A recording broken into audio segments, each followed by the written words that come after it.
할렐루야, 성천교회 성도 여러분, 작년 7월부터 시작된 저희 신앙생활, 9월 8일 예수 영접 모임, 9월 29일 침례, 4달이 시간이 지나면서 하나님의 은혜와 예수님의 사랑으로 가슴은 뜨거운데 머릿속은 전기 회로가 엉킨 것 같이 복잡하고 어지러울 즈음 11월 30일 생명의 삶 5기 공부를 시작하게 되었습니다.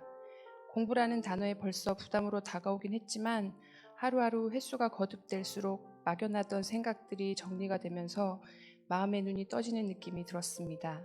제일 의문이었던 진화론과 창조론부터 한동대 김용길 박사님의 깨달은 말씀, 믿으니까 믿어진다는 공감과 진실, 그리고 기독교는 은혜와 성령이 찾아오는 것이고 다른 종교는 노력하고 찾아가야 한다는 첫 수업 시작이 생전 처음 기독교 신앙 공부를 접하는 저에겐 번쩍이는 얘기들이었습니다. 그중 신앙생활에서 가장 중요한 것이 하나님 사랑과 이웃 사랑이 동일하다는 뜻이었습니다. 하나님께서 우리와 나를 사랑하신 것처럼 우리도 나도 이웃을 그렇게 사랑하라는 마태복음 22장 37절 39절 말씀, 번거롭고 부담스러운데 제일 중요하다니 생각해보니 주님의 사랑으로 이 자리에 서 있기까지는 제 주위에 믿음의 신실한 이웃들이 많았고 요소요소에 시기적절하게 위로와 도움으로 저를 이끌어주신 분들이 많았다는 것이 믿고 나서야 알아지고 느껴졌습니다. 언제나 저희 가족들 생각이 먼저였고 살면서 여유가 없다는 이유로 다 덮고 지냈던 이기적인 행동들, 나만 잘 지내고 남에게 피해만 안 주고 살면 되는 거지라고 하는 생각들, 옆도 뒤도 돌아보지 않고 앞만 보고 살아왔던 세월들이 주님의 뜻에는 어긋나는 것이었구나 하는 마음이 들며 회개하게 되었고, 제 생각으로 독불장군처럼 결정하고 행해졌던 모든 가정들이 잘 되고자 했다고 고집 피우며 지낸 지난 날들이 다 주님 앞에 무법이고 불법이고 본인이 법이 되는 죄라는 것을 깨우치고 나니 한없이 부끄럽고 죄스러웠습니다. 주님 앞에 모든 걸 맡기고 99.9%가 가능해도 0.1% 하나님이 아니라고 하면 불가능하고 99.9%가 불가능해도 0.1% 하나님이 가능하다고 하면 오케이라고 하신 말씀이 염려와 걱정만으로 일관됐던 저희 삶의 한 가닥 희망으로 자리 잡으며 하나님 손에 달린 저의 삶을 예수님이라면 어떻게 하셨을까 생각하며 기도하며 살아가겠습니다.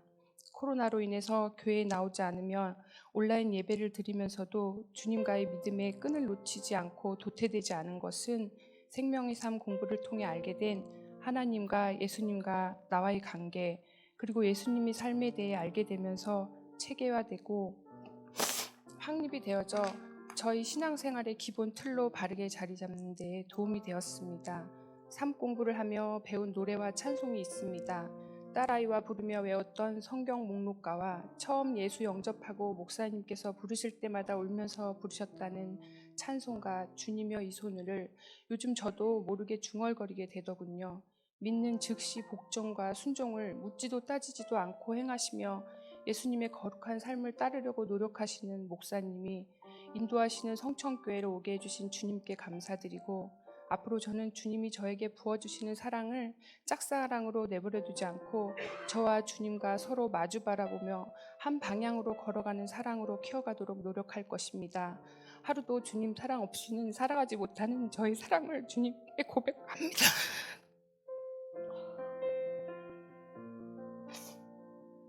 요한일서 5장 11절 12절 말씀, 그 증언은 이것이니 곧 하나님이 우리에게 영원한 생명을 주셨다는 것과 바로 이 생명은